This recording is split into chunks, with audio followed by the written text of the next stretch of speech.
বিকাশ ভবনে আজ বৈঠক করেন মুখ্যমন্ত্রী শুভেন্দু অধিকারী। সেই বৈঠকের সময়ের ছবি দেখাচ্ছে। আর এই বৈঠকেই সিদ্ধান্ত হয়, কি সিদ্ধান্ত? নতুন বেসরকারি শিক্ষা প্রতিষ্ঠানকে অনুমোদন নয়, আগামী 2 বছর রাজ্যে অনুমোদন নয়, সমস্ত বেসরকারি প্রতিষ্ঠান অডিট করা হবে।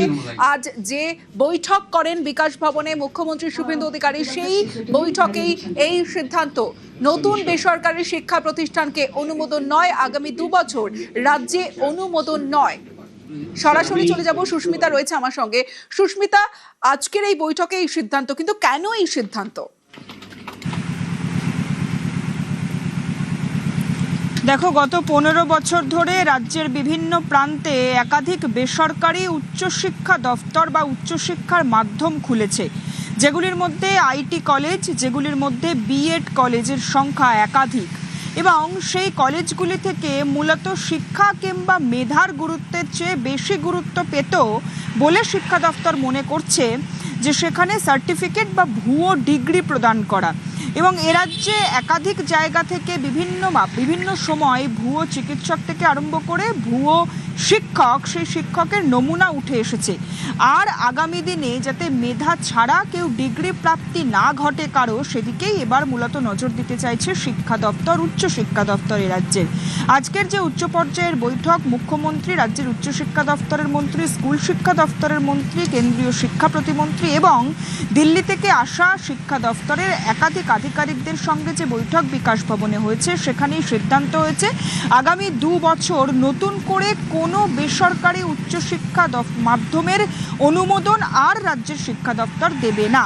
বরং গত 15 বছরে যে সকল বেসরকারি IIT college, BEd college, nursing কলেজের উৎপত্তি ঘটেছে, সেগুলির অডিট করে দেখাতে হবে। যদি সেই বেসরকারি কলেজগুলি নিজেদের সঠিক তথ্য প্রমাণ নথি দেখাতে না পারে রাজ্যের স্বাস্থ্য দপ্তরকে, সেক্ষেত্রে ব্যবস্থা গ্রহণ করবে রাজ্যের উচ্চশিক্ষা দপ্তর, এমনটাই সিদ্ধান্ত গৃহীত হয়েছে। এবং শুধু তাই নয়, এ রাজ্যের বিভিন্ন প্রান্তে যে গজিয়ে ওঠা বেসরকারি মাধ্যমগুলি, যেগুলি থেকে মূলত মেধার ভিত্তিতে নয় বরং অনেক ক্ষেত্রেই অর্থনৈতিক প্রভাব খাটিয়ে বা একাধিক প্রভাব মারফত মিলে গিয়েছে ডিগ্রি, সেই সমস্ত ক্ষেত্রেও অডিট হবে।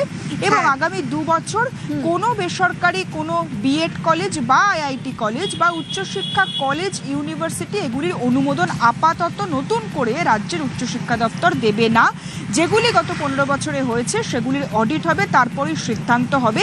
এবং অবশ্যই যে বেসরকারি উচ্চশিক্ষা কলেজগুলি, উচ্চশিক্ষা মাধ্যমগুলি তাদের সঠিক নথি দেখাতে না পারবে, উচ্চশিক্ষা দপ্তরের তরফ থেকে তাদের বিরুদ্ধে নেওয়া হবে যথাযোগ্য ব্যবস্থা। বেশ সুস্মিতা।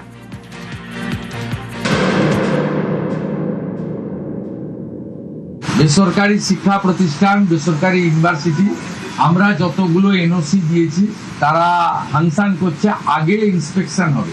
তারা যদি যথাযথভাবে চলে এবং তাদের ফিস যদি নিয়ন্ত্রিত থাকে, সেক্ষেত্রেই তাদেরকে আগামী দিনে ছাড়পত্র বা অনুমোদন দেওয়া হবে। শিক্ষাকে আমরা পণ্য করতে দেব না।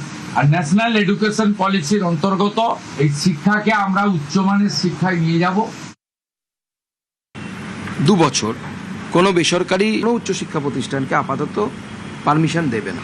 সরকারি ব্যবস্থাকে ভালো করা, স্কুলগুলোকে ভালো করা, প্রতি স্কুলে মাননীয় মুখ্যমন্ত্রী নির্দেশ দিয়েছেন টয়লেট আছে কিনা, জলের ব্যবস্থা আছে কিনা, কিচেনে গ্যাসের ব্যবস্থা আছে কিনা, স্কুলগুলোকে আগামী দিনে রিপেয়ার করার ব্যবস্থা, সেই পরিকাঠামোগুলোকে ভালো করার প্রতি মাননীয় মুখ্যমন্ত্রী জোর দিতে বলেছেন।